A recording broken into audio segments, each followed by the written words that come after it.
You want to know what I did yesterday? I got an interesting one to add in. So, and I'm I'm under talking. I signed an NDA, so I can't say specifics about this. Okay. Ah, that's right. I know what you're about to talk about. Yeah. So I I was didn't sign an invited NDA. because I work with a third party that works with this car company. Mhm. And so I represented the third party at this private event yesterday where the car company talked about some of the things they're doing in the future, the stuff they have now. We got to look at the models, plural, that they have and sit in them. And I got to tell you, it's an interesting company. And you've heard of it. It's called Faraday Futures. Okay, so Faraday has been around since 2014, and it was started by this really I interesting thought you guy. signed an NDA. I did, but I can tell this part. I just can't say why I was there or what they said. But I can tell you that the stuff they have coming out is really interesting, and it mixes a lot of new technology, and it's cool looking, man. A few months ago we talked a little bit about that Chinese car company called BYD and how Hmm. they are like the You Tesla did. killers because they're so much better, You in said that. I did, and I've been in those just before the pandemic, and they're even better now. And they are fascinating and they are inexpensive. This company, I think, puts them to shame in a couple of ways. So, anyway, it's a company to keep an eye on. I can't say anything more than that. I can't say what they're going to be talking about in the future or what the point was yesterday, but it's cool. And man, I'd love to have one. I'll say that's all I'll say. So keep an eye out for the company. They are publicly traded. I'm not saying that's not a buy or anything like that. Obviously, if you look Why them don't up, you you're going to play see our it's a little checkered. I will. play it They now? have a very checkered past. That's the first thing you'll see when you Google the name. So the question, of course, is whether or not they've managed to get beyond that. All content on the Risk Reward Show is for entertainment purposes only and not to be construed as financial advice. The hosts are idiots. They don't know what they're doing.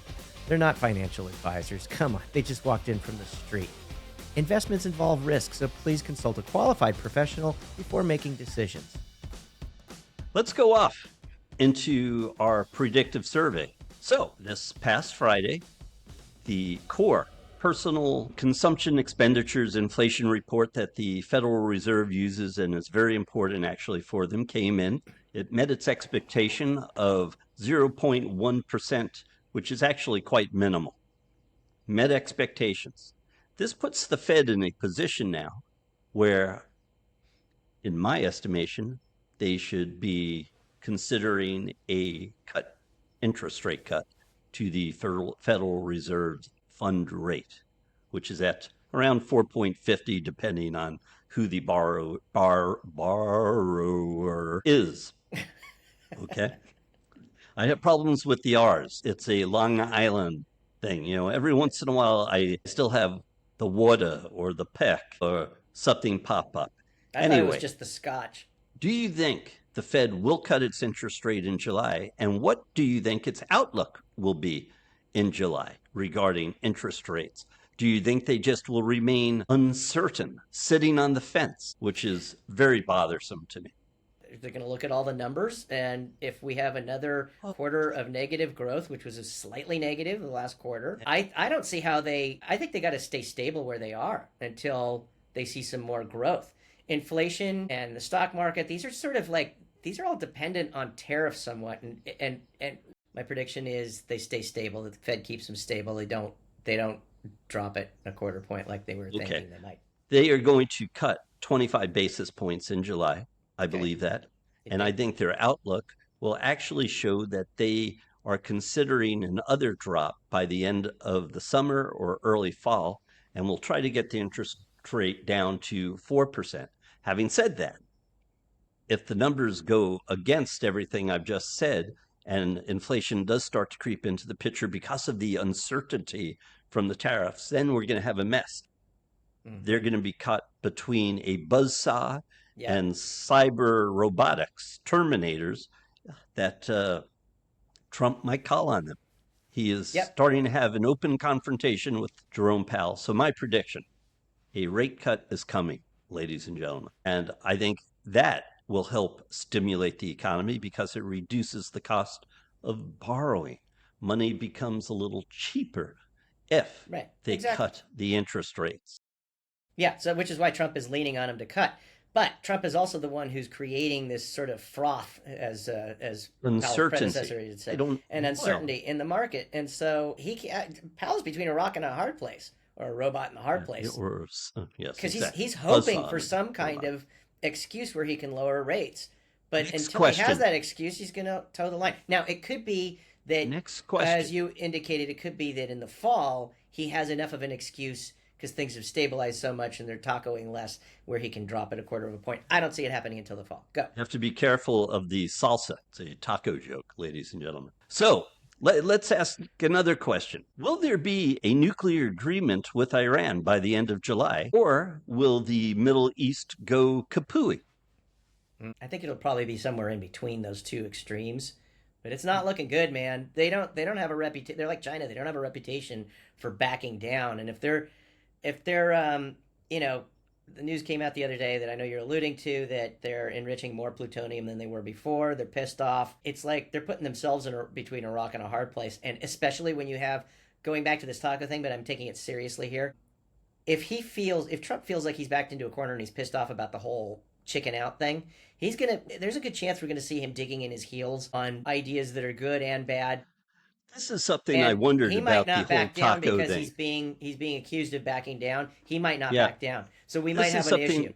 Yeah. Yeah, this was kind of the to discuss psychology once again on the program. Reverse psychology at work here. The taco thing could come back to haunt certain Yeah. people that are claiming this refrain because he might actually react to that and say, look, I I don't think he care. will. We're going to move forward. But let's see. Let's see. Okay. The next question, by the way, I didn't answer that. I believe it also will be a gray area. Hmm. I think there might be some victory dances, but I'm not sure if they'll really have any significance. And I wonder if and hope that we're not exactly where we are today, living in a reality that no one knows what it is, Do you think there will be and more bombing raids if things come to a head, in terms of like where. bombing Iran and taking out Iran's nuclear program by force if they don't back down? Don't know. Don't know. Because we have seen Honestly, that earlier this year. But it was because of military action, so they counteracted. It was Israel that counteracted that and took out a lot of yes, it their. was. I wonder if this nuclear stuff is going to be used as an excuse to take out more facilities. I could see it Well, going is that way that an too. excuse I think there's no secret that or a Israel would love to precaution? see. I don't know. You can call it either way, but if they're provoked, they're gonna want. They'll take an opportunity if it's presented to them to take out more of Iran's infrastructure if they feel like it's a threat. I think everybody knows that. I wish I knew someone in Israel that could answer that question. Yeah, if you do, let me know Okay. if you meet someone. Let's go to something new. The NASDAQ 100 finished this Friday near 21,341. It's within sight of highs once again. It's not near them, but it's within sight. Okay. Where do you think the NASDAQ 100 will be at the end of July? Mm. It's at 21,341 right now. It has traded above 22,000 before. I don't. It's going to come down to, so Nasdaq traditionally is a lot of tech stocks, as we know. It Tech stocks are particularly beholden to tariffs, especially for hardware. So I guess a lot of it'll depend on that, on the tariff stuff. My guess is it'll be pretty much where it is now. I don't see a whole lot of rapid growth with given all the uncertainty. Where do you think it'll go? I think it's going to be higher. I, Okay, I hope you're this right. is my problem. This is my problem in life. I'm always the optimist, Normally I am and too, but not you lately. know, I think it'll be above 22,000 again, and I think it could be 22,300, something like that.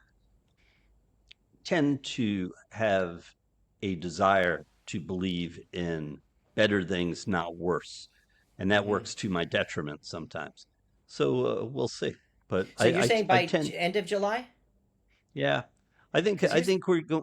I think we're it going to could. continue to see bullish movement Well, in if there's the more markets. tacoing, The timing on that, we're now at the beginning of June, so the timing on that, if there's more sort of, of these 90-day whatever, I think there was a rumor today that there was more easing of tariffs between China and the U.S. I haven't read anything about it, but I saw a headline just before we went on. So things like that will temporarily set any market up.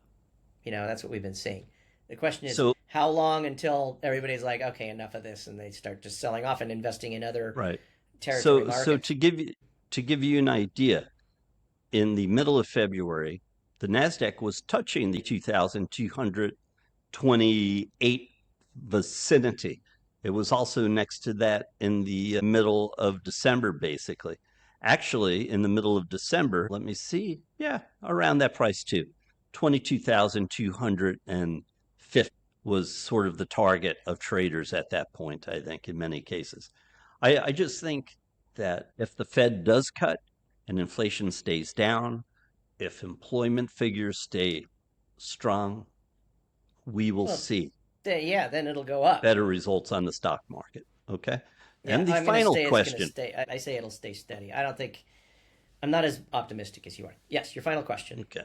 Yeah. Well, that's because you live in Los Angeles, land of the pessimists. Nowadays, it definitely is. All right. Well, that's because it's full of AI and robots. Mm-hmm. Last question. Out of work Hollywood types. Oh my. Indiana versus OKC. Verse? Or versus? I got the versus. Thank you. Comedian. I've noticed you. Okay.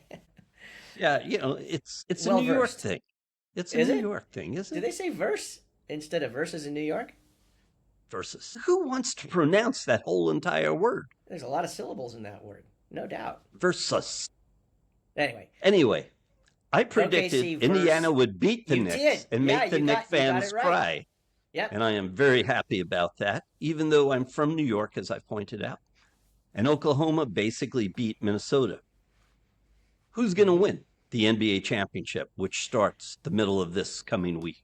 Even though I predicted the other two teams, so I was wrong on both counts, but I think that Oklahoma, now they've got their head of steam, which is what I predicted about the Timberwolves, and I was wrong. I think Oklahoma will win. I think this has been their year all along, and we're going to see Oklahoma. What do you think?